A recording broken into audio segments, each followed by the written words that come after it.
Assalamualaikum warahmatullahi wabarakatuh. Perkenalkan, nama saya Irwan Saputra, jabatan Arsiparis Ahli Pertama, Dinas Perpustakaan dan Kearsipan Kabupaten Suma di bidang pembinaan dan penguasaan kearsipan. Di sini kami akan mencoba menjelaskan bagaimana sih cara pemberkasan arsip inaktif di depo arsip yang benar. Berikut tutorialnya. Kegiatan pertama yang dilakukan adalah pemeriksaan dan verifikasi arsip dilaksanakan untuk memastikan keakuratan, kelengkapan, serta kesesuaian arsip dengan ketentuan yang berlaku, guna mendukung tertib administrasi dan pengelolaan arsip yang efektif. Setelah kita tadi sudah melakukan kegiatan pemeriksaan dan verifikasi arsip, kita selanjutnya melakukan pembuatan daftar arsip inaktifnya. Ini adalah contoh daftar arsip inaktif yang telah kami buat ya. Berikut formatnya ya. Nah, yang pertama setelah nomor adalah kode klasifikasi. Kode klasifikasi ini kita masukkan sesuai dengan kode klasifikasi arsipnya. Misal di sini adalah 00.5.2.9, di mana 005 ini adalah kearsipan, kemudian titik 2 ini adalah pembinaan kearsipan, sedangkan titik 9 ini adalah fasilitasi kearsipan. Nah, jenis arsipnya adalah melaksanakan pembinaan aplikasi Srikandi. Kemudian kurun waktu diisi, tahun arsipnya tahun 2025, tingkat perkembangannya adalah asli atau ketika itu tidak asli bisa disebutkan fotokopi. Jumlahnya itu kita cantumkan ya, 1 ketika arsipnya itu memang 1 ya. Kemudian nomor definitif folder dan box. Ya, ini adalah nomor untuk kita ketahui bahwa arsip kita tadi berada di folder nomor berapa, kemudian box nomor berapa. Jadi F.01 ini membaca adalah folder 01. Dan kemudian B.01 ini adalah di box nomor 1. Jadi arsip yang kita buat tadi berada di folder 1 dan di box 1. Kemudian kita buat juga jangka, simpan, dan nasib akhir. Ya, kalau kita lihat panduan terkait arsip ini, ya teman-teman sesuaikan ya. Jangka simpannya itu adalah 7 tahun setelah masa aktif. Kemudian nasib akhirnya itu adalah musnah. Kategori arsipnya adalah biasa. Nah, teman-teman bisa melanjutkan ya dengan arsip yang sedang dibuat ya. Sesuaikan kode klasifikasinya, jenis arsipnya, kurun waktunya, tingkat perkembangan, jumlah, nomor definitif folder dan box, jangka simpan dan nasib akhir, kemudian kategori arsip. Tujuan dari pembuatan daftar arsip inaktif adalah untuk memudahkan pegawai yang ingin menemukan kembali arsipnya. Baiklah, selanjutnya kita membuat format pelabelan folder atau berkas, di mana fungsi folder atau berkas ini menjadi tempat menyimpan bagi arsip yang sejenis. Jadi arsipnya tidak beda klasifikasi, tapi termasuk kategori klasifikasi yang sama. Misalnya, ya, ini format yang kami buat ya.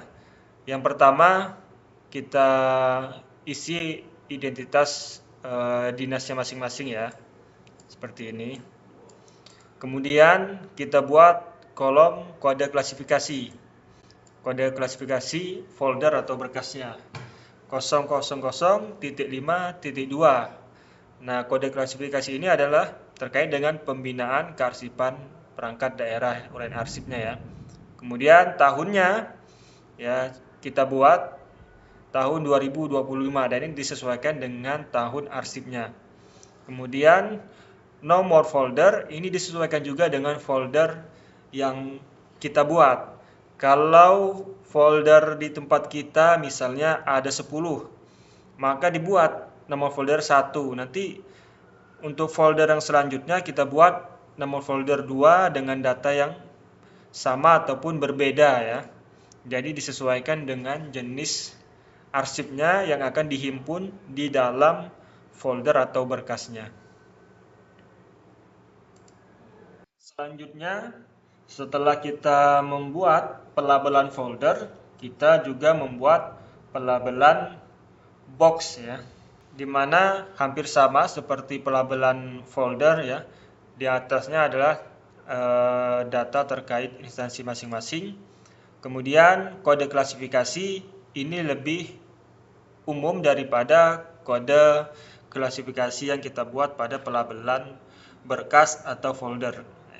Saya di sini membuat ya 00.5 di mana uraian arsip dari klasifikasi ini adalah kearsipan.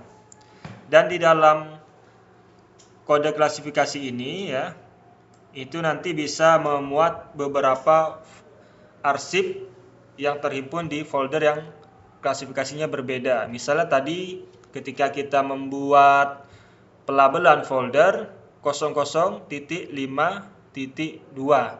Nah, nanti bisa .5.3. Jadi disesuaikan dengan klasifikasinya. Kemudian nanti mereka akan terhimpun ya, folder-folder tadi terhimpun di dalam box ini ya.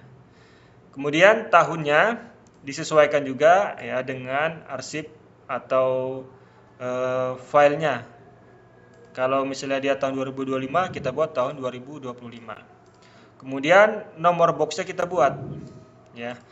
A01.01.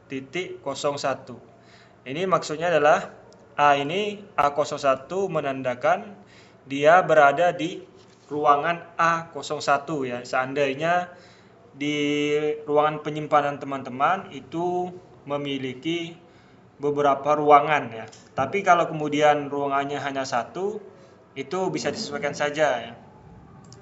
Kemudian 01 yang di belakangnya adalah nomor boxnya. Jadi nanti kan boxnya kan tidak mungkin hanya satu, dia akan ada banyak menyesuaikan dengan arsip. Nanti setiap box akan berubah datanya. Kemudian nomor folder 01 sampai 10 ini maksudnya adalah di dalam box ini itu nanti bisa kita isi satu atau beberapa folder yang sesuai dengan klasifikasi kearsipan. Jadi klasifikasi kearsipan 00.5 itu nanti di dalam boxnya itu bisa terdapat banyak folder ya, tidak hanya satu, bisa 2, 3, 4 atau 10. Kemudian jumlah berkasnya sama dengan folder adalah 10 berkas. Nah, ini terkait bagaimana cara membuat pelabelan box arsip. Oke, kita selanjutnya melalui tahap ya. Kalau tadi arsip yang sudah kita verifikasi, sudah kita buatkan daftar arsipnya, selanjutnya kita masukkan ke dalam map foldernya ya atau berkasnya. Nah, label yang sudah kita buat tadi itu teman-teman silakan ya lekatkan di punggung foldernya ya. Kemudian label boxnya tadi juga kita pasang di box arsipnya. Nah, ketika sudah terpasang semua, kita letakkan saja foldernya ke dalam box arsip. Nah, dengan demikian selesailah sudah cara pemberkasan arsip inaktif di Deparsip yang baik dan benar. Demikianlah video yang bisa kami buat tentang cara bagaimana pemberkasan arsip inaktif yang benar dan baik di Deparsip. Assalamualaikum warahmatullahi wabarakatuh.